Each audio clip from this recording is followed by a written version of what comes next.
Adam, so I actually, I kind of got this week. How did that happen?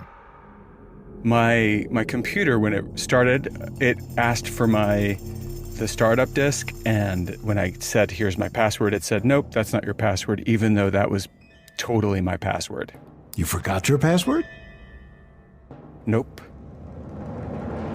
I typed it like at the speed of mud. So slowly, so carefully, and it still, no matter what I did, it said, nope, that's not your password. Painful.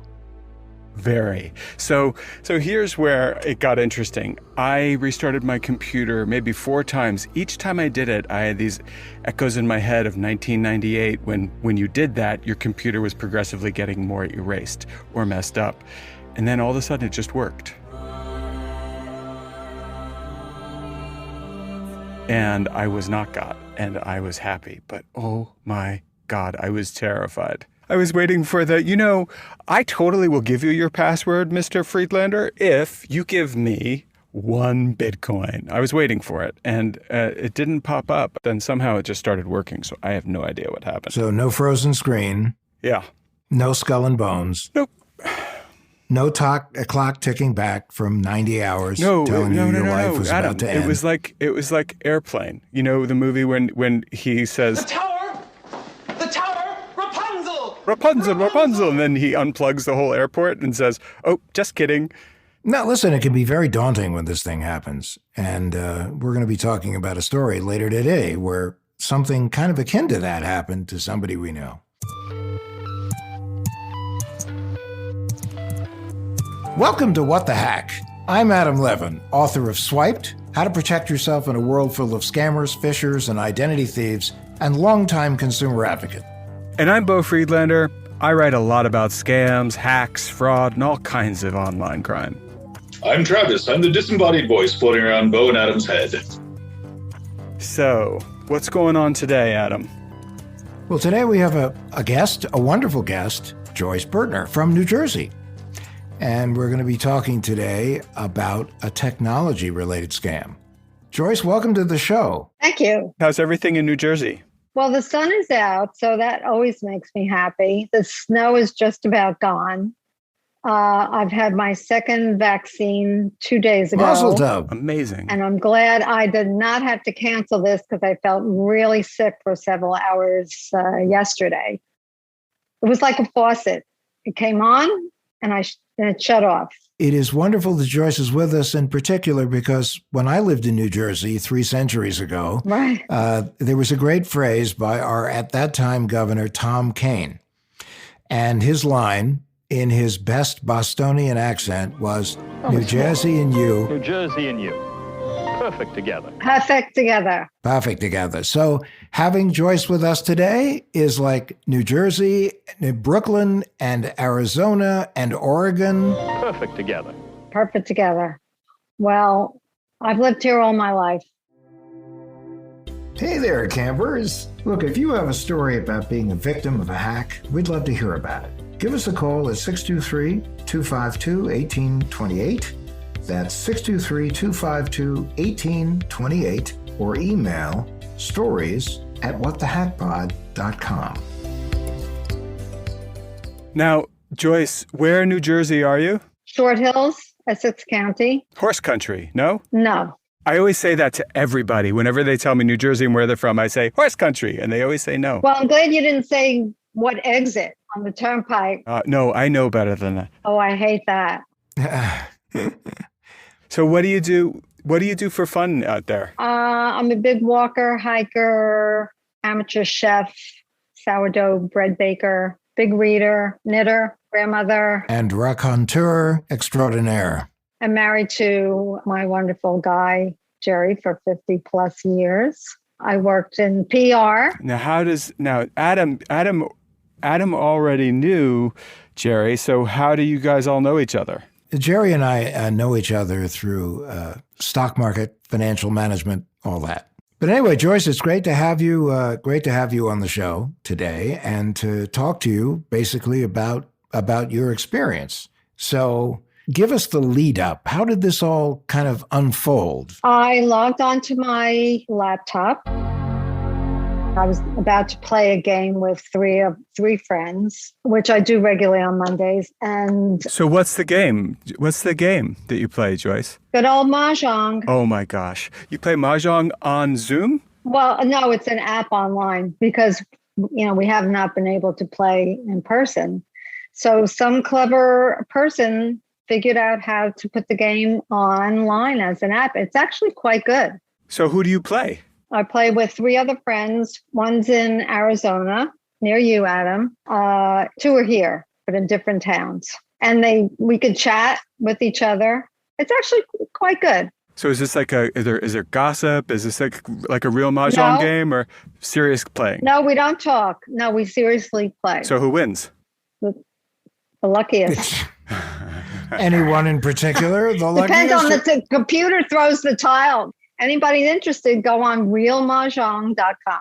So to continue my story, so I'm logging on. I know they're waiting for me, and a flash comes onto my computer screen. I remember it being white, and not only was it doing that, but a voice began speaking with me. Hello. And Wow. I'm telling you, my brain I froze. My brain wasn't Was it thinking. like the voice of God? No, it was a female voice. Oh. I was so shocked by it. I just froze, and there was a number to call, and I actually called this number. But did they indicate what the number was attached to? Did it say you're calling Microsoft or I you're don't calling recall. Apple? Or Yes, I believe I was calling Apple. I was panicked. Like, oh my God, my computer. And did it sound, Joyce, did it sound like a recording or did it sound like a person who was live speaking to you? That's a good question. So, like maybe there was some breath sounds, or was it just, kind of more of a... Sounded real. Yeah. I mean, I believed it. Wow. Now, did it sound like an urgent voice or, Yes, it did sound urgent. Threatening It or did. not threatening? No, not threatening. Just like, oh, here's this thing you must do. Call this number, blah, blah, blah. Mm-hmm. Huh. Right. And so you did. What happened when you called it? Where did you end It up? wasn't like danger, Will Robinson, danger. No. So you think you may have been transferred to a call line somewhere in Asia? Yes. But the voice was clear. Ah. The connection was clear. What happened when they picked up? It was a voice that sounded, familiar from other calls like this. She said to me, "You authorized $5,000 to be removed from your Chase account." And that was like, okay, they're in there because Chase is the bank. And that really worried me that they knew that. And then he said, "I'm going to call Chase or the fraud department and they will help you." And then he connected me to this other guy. Didn't take long. And then he took over. And that's when, I started doubting what he was saying, but I'm still listening to this. And then he tells me, in order to stop that money from going out, you want to put it back in. It was confusing at that point, other than go get this money, put it in there. And I knew something was very wrong with that. And then at that point, my husband was working upstairs, happened to come down where I was sitting in my kitchen, where I'm often because my router is nearby. And I'm sort of saying, "Jason, there's a problem." And he immediately, "I'm going down to Chase." And I'm like, now the guy is hearing this. And I said, "I told you not to tell anyone." So at that point, he knows we've caught on. And then Jerry left quite immediately to go down to the bank. And then I hung up. And then they tried to call me back twice, both guys, because I took their names down. I saw what numbers came up on the phone. And they were very Americanized sounding names to me. And I didn't even think that went along with what I was hearing. But that being said, then I hung up and that was the end of it. Oh, and would you like to know what I did after that? I called up on the advice of the Chase gentleman. I called up TransUnion, Experian, and Equifax.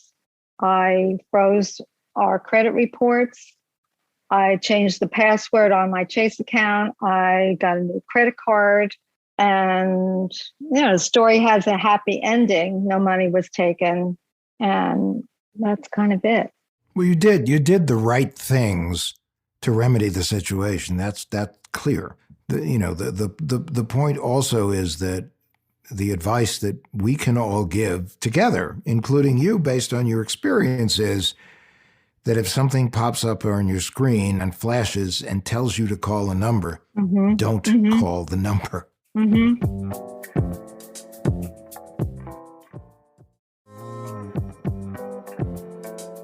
I think, Adam, why don't you explain what the scam is? Because it's a gift card scam. This one is more of a gift card scam than a technology scam. The technology scam, which I think people should also know about, is when something flashes on your screen, tells you to call a number, you call a number, and they tell you to download something into your computer because there's a problem with your computer. A gift card scam is when they basically give you instructions to go and pay or to get gift cards and then provide them the authorization codes, and then they will take care of you, whatever the problem is they presented to you, by activating these authentication codes. And the problem there is, once it's on a gift card and once you give someone the authorization code, it's gone forever. And the whole purpose is to get you to give them money without it being traceable. And the second they get that code, they're gone, the money's gone, and any chance you have of trying to figure out how to recover the money is gone. Wow. So when you were doing that, Adam, Joyce lit up because she was going to tell you. Now, what happened, Joyce? I totally forgot this part. Sorry. The first Apple guy says to me, I want you to download this software called TeamView, I believe it was. And I hate to say it, but I did it. And then all the computer flashing numbers are, all that. And I'm looking at it and it's like, oh my God, what did I do? I forgot that part, but that happened too. And then I understand that you went down to Apple and had them take a look at your computer, right? Yes, I did. So what did they find when you went down there? Had you downloaded any kind of spyware, or was it okay? It was okay. Great. It was totally okay. They told me that when these connections are severed, or when they end, they're severed. There was nothing on my computer at all, fortunately. But they had been in your computer for a moment with you. They were. Yeah. Mm-hmm. And this is the problem, and that is, it may not have been a problem in your case, but for many other people, once these guys get in your computer, they root around, they could leave malware in your computer, which means that every time you log into one of your accounts, it could be transmitting that information back to these hackers or scammers, or it could at some point put something that anytime that you attempt to log in somewhere, it takes you to a different clone site, which looks like the real site, but in fact isn't, is designed to get even more information from you. I want to take a lifeline here to Travis. Travis, if somebody uses a TeamView or, one of these overrides where they can look at your screen with you in real time, are they also able to put malware on your computer at that point, or? TeamViewer can take over a computer. So what that means is they can go, say, to a web page or a website that will download the malware to your computer. But yeah, it's a notoriously insecure program. It was the thing that was being used in February for the attempted poisoning of that city in Florida. They had TeamViewer installed on there. Where a hacker tried to increase the amount of lye in the water Exactly. for Ocala outside of Tampa, and that actually would have been fatal for hundreds of thousands of people. Right. So it's not malware in and of itself, but if someone can get you to put that on their computer, then they will have pretty much full access. No, but if they're in there, so if I'm in, we're doing that TeamView thing, and you're near my computer, you can open up a tab in my browser and download malware, correct? You can. Correct. Yep. Wow. So Please don't, Travis. Yeah. So, Joyce, how long were they in your computer? I'm just curious. Good 15 minutes. Yeah, you can do a lot of damage in 15 minutes. So that's why it's good in your case that, at least from what you know and from what Apple told you, that they didn't, but they could have. Correct. Now, I mean, one of the first things that I think Travis would suggest, and Adam and I, we're all going to tell you that you need to be running antivirus software that is trusted and updated and on 24/7. So if your computer decides to do something funny because of something funny they did in your computer, you will know right away. So that is probably the first order of business here, is to make sure that you have antivirus software on your computer, and it's updated and functioning. I am not endorsing any product here, but I happen to use Malwarebytes, and it seems to be very serviceable. I do pay, and I pay because I tend to believe that companies that ask me to pay for their service are more on the hook to give me a good service. And there's another old adage, which I think Adam can spell out better than I can, which is, whenever something's free, You're the product. yeah, you're the product. That's not free. I mean, they're going for your private information or something. So That makes sense. yeah, that would be my advice. What else, Adam? Well, I think the other thing also is, so many people are attacked by these kinds of scams. And, many people go, I don't know why anyone's looking at me. I mean, just me.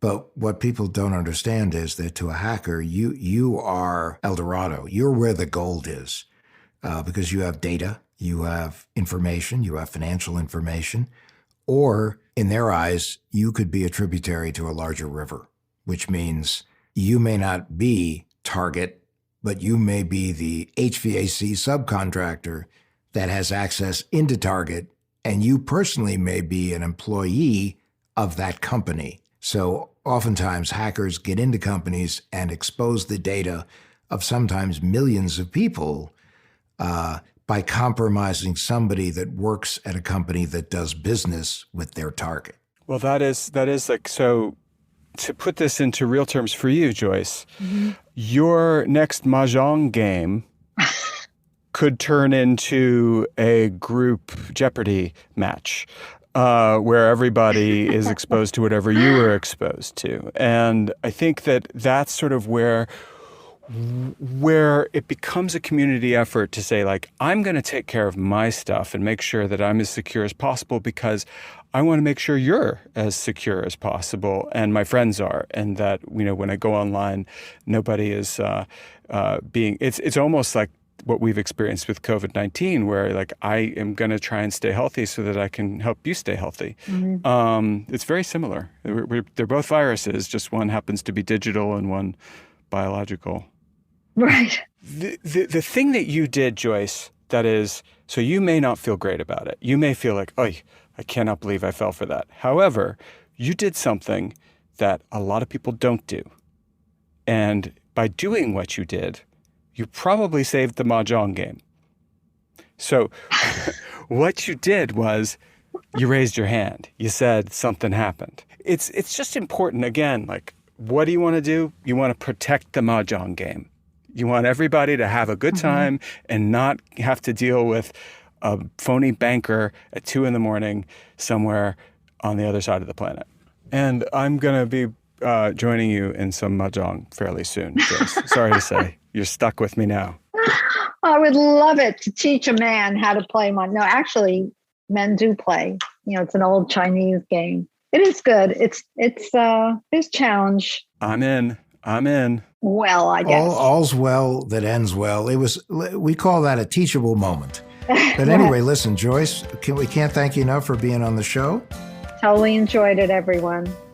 And this is a great object lesson and a teachable moment. And thank you. Super nice to meet you, Joyce. Likewise. All right, so let me bring Travis back into the conversation. Travis, as our tech guru, give us a wrap up here. Sure.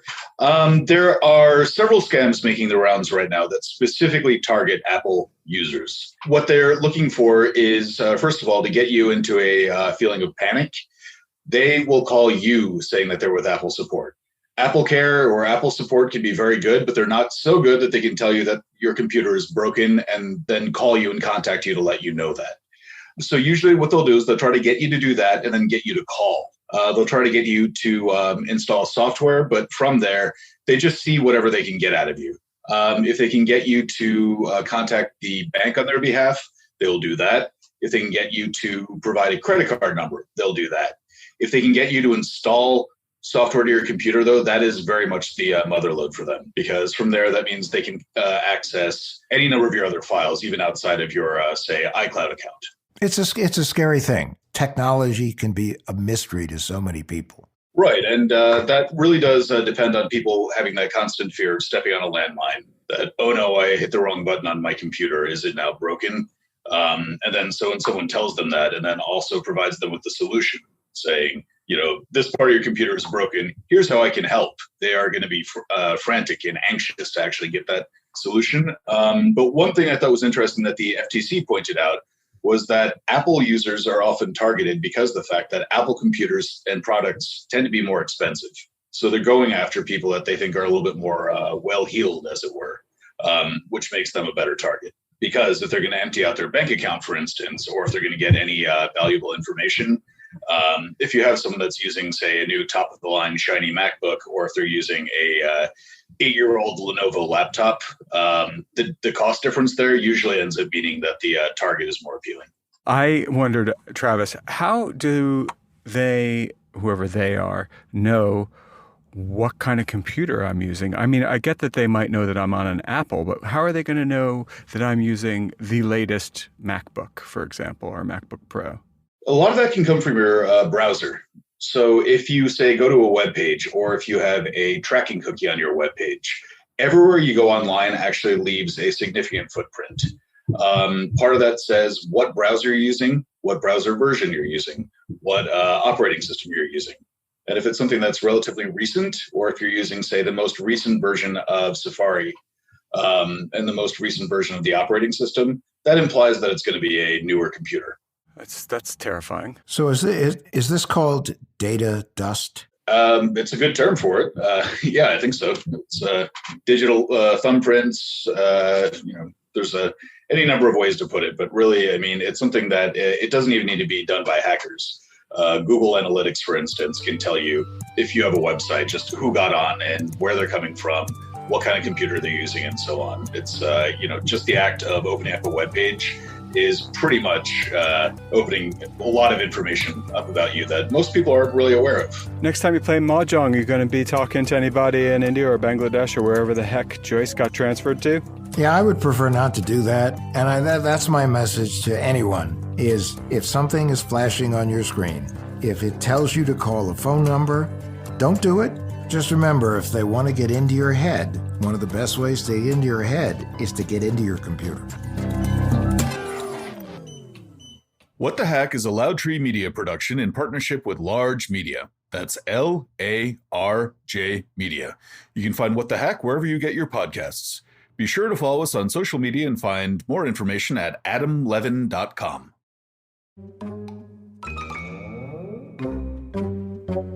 He eats fried cheese. It's true. I actually microwave it.